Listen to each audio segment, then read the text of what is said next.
The Project Management Institute is currently revising its project management body of knowledge. It's likely that the 7th edition of the PMBOK Guide will contain a number of overarching project management principles. So in this video, I want to take a look at some of my rules for project management. These are only semi-serious rules.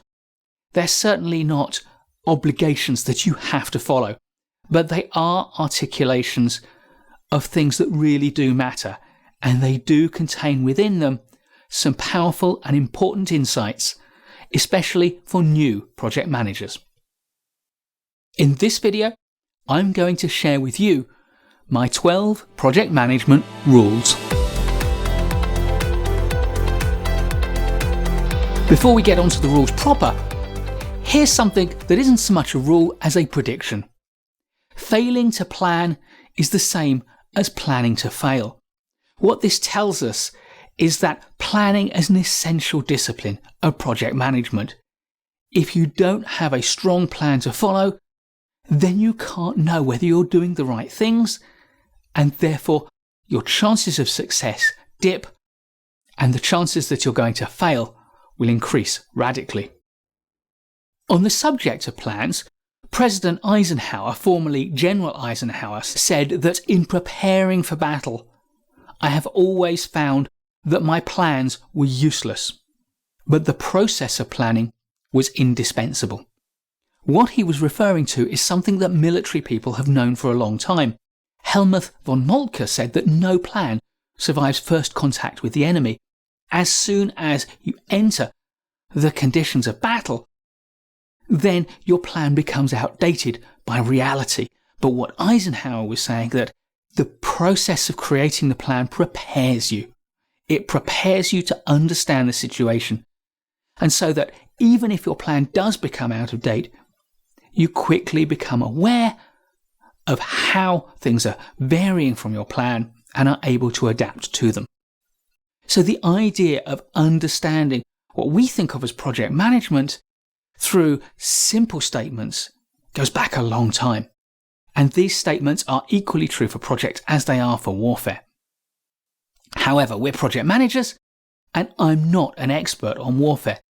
So my 12 rules are all about project management, and if you read into them other contexts, then that's entirely up to you. And my first rule is save your arguments about what a project is for the coffee shop. What we need to do is to focus on the characteristics of what needs to get done. A lot of people get hung up on this is a project and this isn't, or this is a program and this is only a project.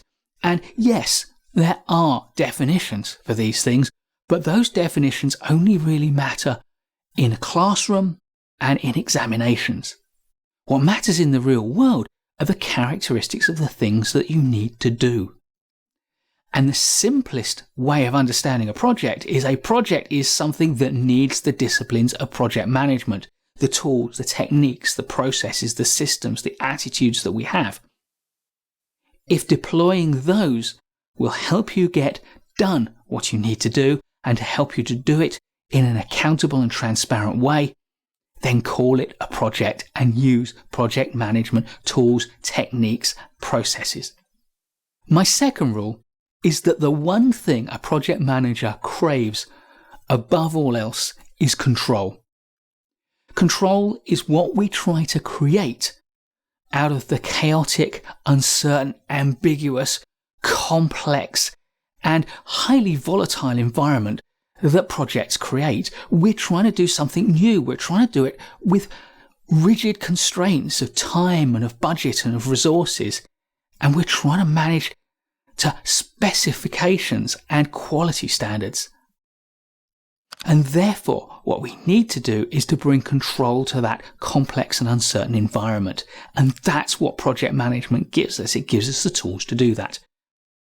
Rule 3 is that scoping is the most difficult part of project management. Now, why do I say that when there are so many competing aspects to our craft? It's simply because scoping is about balancing the needs and the desires and the objectives and the priorities of one set of stakeholders against the needs and the desires and the objectives and the priorities of another set of stakeholders. And indeed, we may have many, many stakeholders whose needs and priorities we need to juggle. And we need to do all of that in the context of limitations on our time and our budget and our resources. All of this creates the conditions for maximum complexity and difficulty. You're negotiating among stakeholders. And this means that whilst you can always satisfy some of the people, you can never satisfy all of the people at the same time. Therefore, scoping is about crafting a consensus about compromises. This brings us neatly to Rule 4.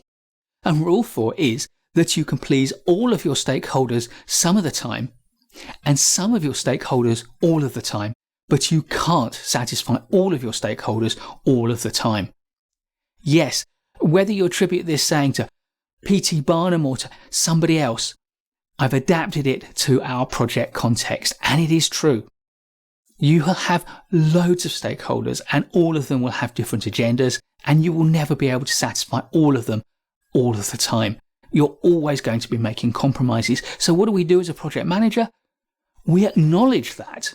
And having acknowledged that, we determine that we're going to engage positively and respectfully with all of our stakeholders, and we take on that responsibility to do the very best we can, knowing that we will never be able to achieve that acme of perfection, satisfying all of our stakeholders all of the time. This brings us neatly onto the next rule, that projects would be easy if it weren't for the people. What I mean by this is that while a lot of the disciplines of project management take concentration and learning to understand, they're pretty straightforward to apply. We can create plans, we can measure progress, we can assess risk, and we can act on our assessment. But the most difficult thing to manage are the people. The people have agendas. They have insecurities, uncertainties, emotions, and we've got to manage all of that constantly. A huge part of your job as a project manager is communicating with your stakeholders, with your teams, with your bosses, your clients, your sponsors, your suppliers. Everyone involved in the project will want something for themselves out of the project, and all of those different agendas and all of those different emotions are what make projects really complicated. So being a project manager is all about your ability to deal with people and the problems they create. And to reinforce all of that, my sixth rule is that your stakeholders will determine the success or not of your project. What I mean by that is that you can deliver everything you promise to deliver. You can deliver it on time, to budget, to specification, and yet, if your stakeholders don't use the services you create, don't operate the processes properly, don't value the products you've built, then your project's a failure. And this emphasizes the need constantly to be communicating with, to listening to your stakeholders so that you deliver things that they will value, and therefore they will brand your project a success. Moving away from stakeholders and people in general, my seventh rule is that milestones are your best friends. Now, why do I say that? I say that because a milestone is an event that has either happened or it's not happened. It is a moment in time when something occurs. Therefore, there is no sort of maybe perhaps about a milestone. There are no shades of grey as to whether it sort of happened, sort of hasn't. It has either happened or it has not happened. And therefore, milestones, like your best friends, will always tell you the truth. If you manage your project through milestones, you will always have a baseline of fact on which to base your assessment of your progress. Rule number 8. Shift happens. Things change. As a project manager, it is no good having a plan and expecting to be able to stick to it rigidly. Things change. Shift happens. And therefore you need to have two principal control mechanisms in place. The first of them, of course, is risk management. The ability to foresee, to prepare for, and to act on threats that could compromise the delivery of your project in the way you choose to deliver it. And secondly is change control. The ability to change the way you're delivering your project and indeed what you are delivering with your project in a way that is transparent, accountable, and complies with the principles of good governance. Rule number 9 is that fizzing bombs will explode if you don't deal with them. And we've all seen the cartoons as a child. For me, it was Tom and Jerry.